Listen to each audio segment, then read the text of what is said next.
Hi, I'm Hunter Pipes, and it's December 2nd, 2014, and I chose to do my presentation on the Madoff Ponzi scheme. The confidence game, otherwise known as con game, is an attempt by a con artist to steal something of value, typically money, by using deception to trick their victim. The Ponzi scheme, formerly known as a Peter and Paul scheme, gained its namesake from Charles Ponzi. Ponzi, an Italian immigrant trying to make a name for himself in Boston, started an advertising company for large businesses. The company tanked almost immediately. But a Spanish company, not knowing this, sends him a letter a few weeks after going under, seeking his services. In the letter is an IRC, which sparks Ponzi's imagination. He could try to exchange IRCs, which were very cheap in Italy, here in the US for stamps of higher value, and then sell those for cash. He convinced family members in Italy to buy and send him IRCs, but unfortunately couldn't exchange them because of red tape the government had already put in place. But his newfound skills of convincing people to give him money, he started a company called the Security Exchange Company, where he promised investors he could double their investment in 90 days. And by July of 1920, he was making almost $250,000 a day. In 2014 dollars, that's about $3.1 million a day. He was eventually caught and prosecuted. Ponzi schemes work in a tiered system of rounds in which investors are promised great returns on their investment. Each round of investment must bring in more than the last to be able to pay out the dividends of the former round's investors. This used to be referred to as robbing Peter to pay Paul. Madoff's Ponzi scheme was conducted primarily through his investment firm, Bernard L. Madoff Investment Securities, BMIS for short. BMIS was known throughout Wall Street as the smartest people to invest money in. They didn't have the highest returns on investments, but they did have the most consistent, 1 to 2% per month for a total of 10 to 18% per year. And they had been producing these returns almost since the start of the company in 1960. A premise that sounded amazing to investors. But a deal that sounds too good to be true typically is.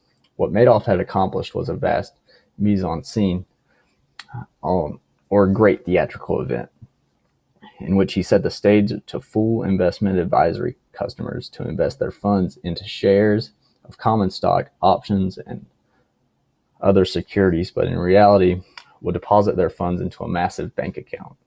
He even provided his customers with bogus account statements showing that stocks and securities had been purchased when IA customers would request their funds back. Madoff simply withdrew money from the bank account. Madoff's Ponzi was of truly massive proportions. It reached investors on almost every continent, lasted decades, and came to a total of close to $65 billion. The two men that first suspected something odd with Madoff's business practices were Frank Casey and Harry Markopolos, both working for Rampart Investment Management.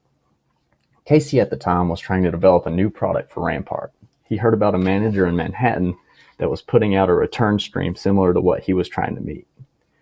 Through some digging, Casey finally recovered a return stream of Madoff's. Casey then gave the stream to Markopolos to analyze, who immediately called it a Ponzi because of the absence of the business cycle in his financial statements. Markopolos takes his findings to the SEC in May of 2000. The SEC doesn't even attempt to look into the allegations until 2005. With even a minute amount of due diligence, they would have discovered Madoff's fraud. The most obvious red flags were the tiny accounting firm used for his audits, the deleting of emails on computer hard drives, and or a singular call to the DTCC to double-check his trade statements. The SEC found nothing. It isn't until the stock market crashed in 2008 that Madoff is finally found out. A Ponzi scheme requires constant investment to remain alive. If too many customers pull their money out at the same time, the entire thing falls apart. This is exactly what happened to Madoff. In financial crisis, it is common to see a run on the bank.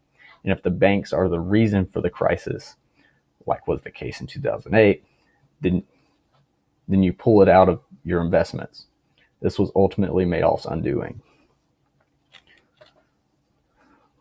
On the day before his arrest, Madoff suggested to his sons, Mark and Andrew, that the firm give out bonuses ahead of schedule, and when they confronted him about how he could do that with the company in the state it was in, Madoff came clean about the Ponzi scheme. Mark and Andrew then reported him to the authorities. Madoff's trial took place on March 12, 2009. He pled guilty and was charged 11 felony counts related to the Ponzi scheme: securities fraud, investment advisory fraud, mail fraud, wire fraud, 3 counts of money laundering, false statements, perjury, false filings with the SEC, and theft from an employment benefit plan. And he received a maximum sentence of 150 years at the age of 70. These are my references.